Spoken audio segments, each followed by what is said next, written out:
Ladies and gentlemen, boys and girls, I am the Southern Wrestling Scholar ZJ Pierce, the host of the Nerdz Watch Wrestling podcast, and this is Quick React. And today we are talking about the March 18th episode of AEW Dynamite on TBS. It's a very fun episode of wrestling, a very good coffin match, as you can tell on my header up here. But I don't want to waste any more time. I want to go ahead and get into this Dynamite. If you're ready, I'm ready. Tag me in. After a very nice, beautiful package highlighting Revolution, we immediately jump into Will Ospreay making his AEW return against Blake Christian. The story here was Will Ospreay having 6 months off, not just dealing with ring rust, but his surgically repaired neck. And Blake Christian took advantage of it heavily. Like, we got Will Ospreay get his spots off early, all his little flippy dudes, little spiral tap moves, or whatever. But Blake Christian did not let up on Will Ospreay. The camel clutch and the ropes putting pressure on the neck, it was all very good. And Blake Christian actually had a very good showing in this match with a couple of great looking near falls. And he could have had the match won had he not tried to steal a finisher, because baby, no one can steal the finisher of Will Ospreay. As Blake Christian was going for a hidden blade on Ospreay, Will Ospreay just immediately hit a hidden blade on Blake Christian to get the 1, 2, 3. After the match, he calls out Jon Moxley, saying that he doesn't need weapons to try to break someone's neck. He can do it with his bare hands. This then brings out Jon Moxley and Wheeler Yuta as they are next on the card for a tag team match. But Will Ospreay gets to jump on them in the crowd before Pac would come out and immobilize Will Ospreay by attacking him and locking in a brutalizer in the middle of the ring for a very long time. Security couldn't get him off. None of that. But when Will Ospreay came to, he, just dove off the ramp and started attacking Pac more, while the Bang Bang Gang were making their entrance for, like I said, the aforementioned tag team match that Moxley and Wheeler Yuta were coming out for. And we then dove immediately into that as Wheeler Yuta and Jon Moxley took on Juice Robinson and Ace Austin of the Bang Bang Gang.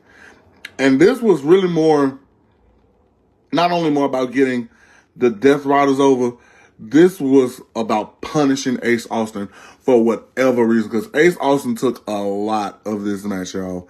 Even taking the pinfall as Jon Moxley would hit the Death Rider on Ace Austin to get the win. Like I said, this is very good showing for the Death Riders. We really need to get Jay White back here so we can have some direction for the Bang Bang Bang. So many injuries have just derailed whatever we had going for them. And the addition of Ace Austin is cool, but you can tell there's a lacking of Switchblade. In a nice little backstage pre-tape, Kenny Omega challenges Swerve Strickland to put his number one contendership on the line against him in a match. And then we had this. Darby Allin, Gabe Kidd, coffin match. Starts in the parking lot as a nice little movie type deal, where they're beating each other back and forth and against the car. Darby Allin somehow puts chloroform over Gabe Kidd and throws him in the trunk of a car, then drives the car up the ramp and flips the car. Like, you see Darby Allin crawling out the window. You see Gabe Kidd finds the little trunk latch, that opens the latch, and they just flop out. And somehow, someway, Darby Allin has a production cart in the parking lot, so he's able to just, wheel Gabe Kidd into the arena. And then the match begins proper. There's skateboard spots. Gabe Kidd spends most of the match in a straitjacket.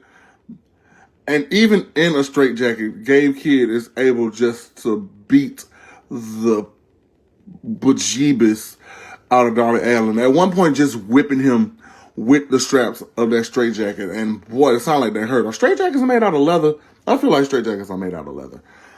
But in the end, Darby Allin would hit 2 coffin drops on Gabe Kidd while he's still in the straitjacket, and a suicide dive would knock Gabe Kidd into the coffin and give Darby Allin the win. This feud is finally done. The Dogs do need to start getting some TV wins now that we're done with Darby Allin. But Darby Allin is not done, because he then tells MJF that he's coming for the World Heavyweight Championship. Next, we get a sit-down in-ring promo with Swerve Strickland, who really didn't know that he was number one contender, but I guess that match against Brody King puts me in the number one contender spot. But Swerve said that he is still after power, and there are people who are even more powerful than the World Heavyweight Champion. So, if Kenny Omega wants his rematch, then Kenny Omega needs to put his EVP status on the line. So, next week, it will be Swerve versus Kenny Omega. If Kenny wins, he becomes the new number one contender to the World Heavyweight Championship. But if Swerve wins, he becomes the new executive vice president of All Elite Wrestling. Kenny Omega is definitely winning that match, but it's whatever. Next, in another fantastic match, Speedball Mike Bailey took on Mark Davis.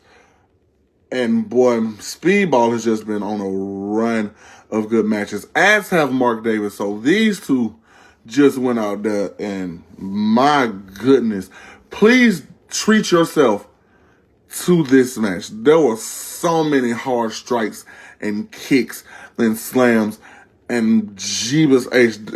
It definitely looked like Mark Davis had that match won after that power driver. I'm not going to say Speedball should have stayed down, but I'm saying that power driver should have won that match. That's all I'm saying. But Speedball Mike Bailey will get the win with the Ultimate Weapon. Next, Marina Shafir took on Mina Shirakawa in a no holds barred match. This was originally advertised to be Timeless Toni Storm, but before the show started, someone laid out Timeless Toni Storm. So either we're waiting for after this Ronda Rousey fight to happen so Ronda can come back to AEW, or Mina Shirakawa definitely did it. I think it's going to be the first option. But these two put on a very fun no-holds-barred match. Mina Shirakawa would get the win after knocking Marina Shafir out with a champagne bottle and hitting the Storm Zero to get her first win in AEW in about a year. Backstage, Andrade El Idolo is shown taking a large amount of money from MJF's assistant at the behest of Don Callis. So, yes, the Don Callis family is working with MJF now.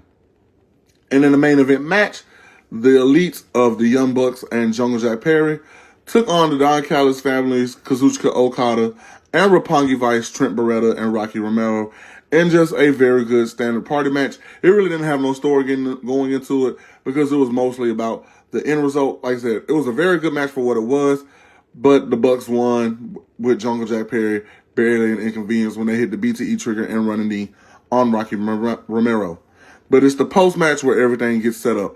As after the match, the Young Bucks admit that they dropped the ball on Sunday at Revolution in front of their family and all that. And they couldn't even celebrate Matt's birthday party without feeling down until their dad had to remind them that they are still one of the greatest tag teams of this generation. And no one is going to stop them from climbing back to the top of the mountain and getting their AEW World Tag Team titles back. This then leads to Cage and Cole, Edge and Christian, hooray! Who says that they get that this thing with the bond with FTR is personal for them, but it's also personal for Cope because FTR did attack Adam Copeland's wife, Beth Copeland, Beth Phoenix, Glamazon, whatever you choose to call her. And Cope knows that the only way to get to FTR is to take what they love most, and that's the World Tag Team titles. Christian says it's all about the money for him. Like, championship equals checks, baby. Like, so at Dynasty, it is revealed that Cope and Cage will take on FTR for the AEW World Tag Team titles at Dynasty. If I didn't say at Dynasty already, if I did, my bad. This then brings out FTR, who is immediately laid out by Cope and Cage. Like, immediately. And they have a nice little stare down with the Bucks over the AEW World Tag Team titles. Hopefully setting up either a singles match or double or nothing. Singles and tag team match, but either setting up a tag team match or double or nothing, or a 6-man at double or nothing. Either way it goes, we're getting Edge and Christian versus the Young Bucks. And that was AEW Dynamite. Please let me know what you thought of the show and of this video down in the comments down below. Make sure you like, comment, share, and subscribe. I hope God continues to bless each and every one of you in everything that you do. If you need healing, I know He will provide healing. If you need peace, He is your perfect peace. So please go to God with all your problems, and I promise you, you'll be so much better. All right, for Quick React, I am the Southern Wrestling Scholar. Please be on the lookout for the latest episode of Nerdz Watching Wrestling, which is supposed to drop this Friday with me and some very special guests. Do a deep dive into AEW Revolution. Until then, I've been ZJ Pierce, and I'll see y'all next time.